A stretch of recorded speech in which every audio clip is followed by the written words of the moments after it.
Madame, Monsieur, bonjour, bonsoir, merci de nous regarder, nous sommes la 54, le journal c'est maintenant. Voici les titres qui dominent l'actualité.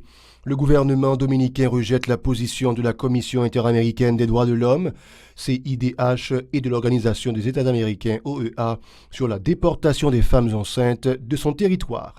Le Premier ministre Ariel Henry renouvelle son engagement à réduire les inégalités structurelles qui entravent l'éradication du VIH-Sida à l'horizon de 2030. Les autorités haïtiennes et leurs partenaires annoncent le renforcement de la lutte contre le VIH-Sida.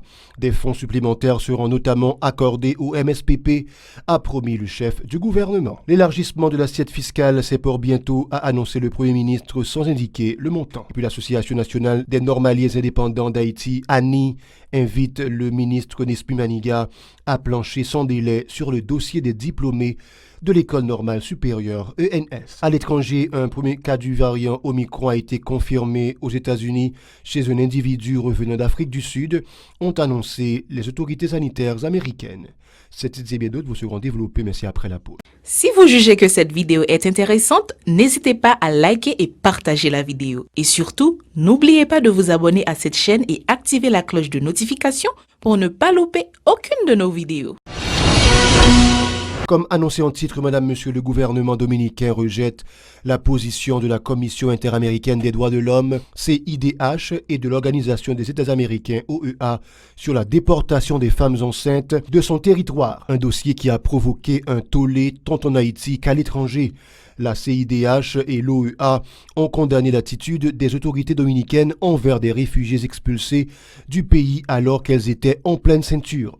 Les officiels dominicains ont indiqué avoir respecté les droits des migrantes qui n'ont pas été menacées d'aucun traitement inhumain en raison de leur nationalité. Pour ces dirigeants, il ne s'agissait pas de persécution politique ou religieuse, déclarant qu'ils ne sont nullement responsables de l'incapacité des autorités haïtiennes à fournir un minimum de bien-être aux citoyens qui fuient la pauvreté et les inégalités criantes qui génèrent notamment la crise sécuritaire de l'autre côté de l'île. Le Premier ministre Ariel Henry renouvelle son engagement à réduire les inégalités structurelles qui entravent l'éradication du VIH-Sida à l'horizon de 2030. Il invite tous les secteurs de la vie nationale, particulièrement les partenaires techniques et financiers du secteur santé, à s'impliquer davantage dans la sensibilisation et la mobilisation contre le sida, la stigmatisation et la discrimination envers les PV-VIH. Le ministre de la Santé publique et de la Population, MSPP, Alex Larsen, a indiqué que la pandémie du Covid-19 a compliqué davantage la situation des personnes infectées au VIH-Sida dans le pays. Selon le titulaire du MSPP, des efforts doivent être consentis en vue de mettre un terme aux inégalités sociales qui entravent l'accès aux soins de santé à tous les citoyens. Par ailleurs, le docteur Larsen a fait savoir que le sida, c'est l'apanage des pays pauvres, indiquant que des dispositions doivent être adoptées pour placer le pays sur la voie du développement. Écoutons les propos d'Alex Larsen au micro d'Esdra Jeudi et Mackerson Mixil. Haïti vit cette triple préoccupation dans un contexte difficile de riposte au Covid-19 avec un faible taux de vaccination, des risques accrus de co-infection, mais surtout un souci sécuritaire permanent, comprenant les efforts entrepris jusqu'ici en vue du respect des engagements pris pour l'élimination du sida à l'horizon 2030. Mettre fin aux inégalités par là. Le sida évoque des inégalités flagrantes qui doivent constituer un signal d'alarme pour qu'à travers le monde, la priorité soit accordée à la réalisation du droit à la santé pour tous. De son côté, le Premier ministre Ariel Henry a insisté sur la nécessité de réduire les inégalités sociales dans l'optique de garantir la distribution des soins de santé à tous. Il annonce que des fonds supplémentaires seront alloués au ministère de la Santé publique, soulignant du même coup l'élargissement de l'assiette fiscale, sans préciser le montant. Une fois de plus, Ariel Henry a promis une saine gestion des rares ressources de l'État. Il est au micro d'Esdra Jeudi et Mackerson Mixil.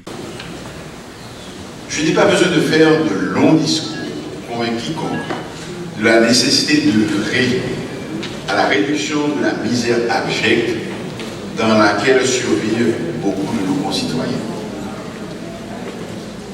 inégalité dans l'accès aux produits de nécessité, avec plus de 4 millions de personnes vivant en insécurité alimentaire. Inégalité devant la maladie, avec un accès aux soins de santé primaires insuffisant. La lutte contre les inégalités doit demeurer une préoccupation pour toutes et pour toutes celles qui assurent ou qui auront à assumer des responsabilités dans la direction de notre pays. Présent à la cérémonie, le chargé d'affaires américain en Haïti, Kenneth Merton, a réitéré la volonté des États-Unis d'accompagner le gouvernement haïtien dans la lutte contre la pandémie du sida. Le diplomate a aussi mis l'accent sur le support de son pays aux efforts pour freiner la propagation du VIH-Sida à travers le monde. Les propos de Kenneth Merton, toujours recueillis par Esdra Jeudi. En 2021, le thème du gouvernement américain pour la Journée mondiale de lutte contre le sida est « Mettre fin à l'épidémie du VIH, un accès équitable, la voix de chacun ». Ce thème souligne les efforts continus du PEPFAR pour aider les pays à parvenir à un contrôle durable de l'épidémie du VIH en supportant des services, des solutions de santé équitables, des systèmes et des moyens sanitaires nationaux permanents et des collaborations durables.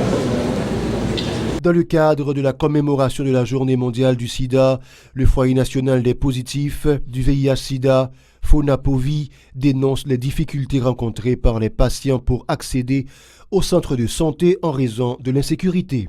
Selon la coordonnatrice de l'organisation Daphné Delva, pour venir à la rescousse des malades, le centre Gesquio a dû placer des unités dans plusieurs endroits de la région métropolitaine de Port-au-Prince.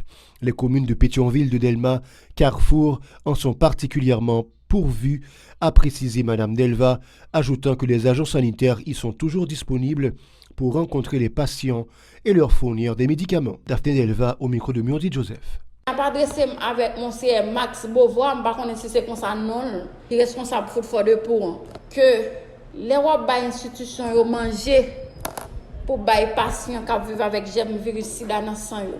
Manger au gâté, manger au fait vert, manger au gamic. Moun yo pas qu'à manger. Mon Seigneur, nous connaissons un bon cœur. Ou là, pour ça. Les wap veulent manger dans l'institution, gardez yo avant. Parce que c'est ça que fait nous connaître. C'est depuis côté le sorti comme ça. Gardez yo avant, on va envoyer dans l'institution. Et n'a parlé tout que des gens qui vivent avec germe virus sida dans le sang, qui dans plusieurs endroits défavorisés. N'a prend Matissan, n'a prend Bel Air, n'a prend Cité Soleil. Moun sa yo éparpillé. Il y a des gens qui abandonnent les médicaments, que nous pas comme côté pour nous chercher. Par ailleurs, la coordonnatrice de cette structure appelle le responsable de l'organisation humanitaire Food for the Poor, Auger Beauvoir, à s'assurer de la qualité de la nourriture destinée aux sidéens. Ces produits sont fréquemment avariés selon elle. Madame Delva encourage aussi les patients à ne pas négliger leur traitement. Elle est toujours au micro de Murdi Joseph. Je vais adresser avec mon CR Max Beauvoir, je ne sais pas si c'est comme ça, non, qui est responsable pour Foot for the Poor, que les institutions ont mangé pour les patients qui vivent avec germe virus sida dans le sang. Manger au gâté, manger au fait vert, manger au gamic. Moun yo pas qu'à manger. Mon Seigneur, nous connaissons un bon cœur. Ou là, pour ça. Les wap veulent manger dans l'institution, gardez yo avant. Parce que c'est ça que fait nous connaître. C'est depuis côté le sorti comme ça. Gardez yo avant, on va envoyer dans l'institution. Et n'a parlé tout que des gens qui vivent avec germe virus sida dans le sang, qui dans plusieurs endroits défavorisés. N'a prend Matissan, n'a prend Bel Air, n'a prend Cité Soleil. Moun sa yo éparpillé. Il y a des gens qui abandonnent les médicaments, que nous pas comme côté pour nous chercher. L'Association nationale des normaliens indépendants d'Haïti, ANI, invite le ministre de l'Éducation nationale et de la formation professionnelle Nespi Maniga à plancher sans délai sur le dossier des diplômés de l'École normale supérieure ENS. Cette structure s'insurge contre le fait que 3 promotions ont été négligées par les responsables en dépit de l'accord signé entre le MENF et l'ENS après le séisme de 2010.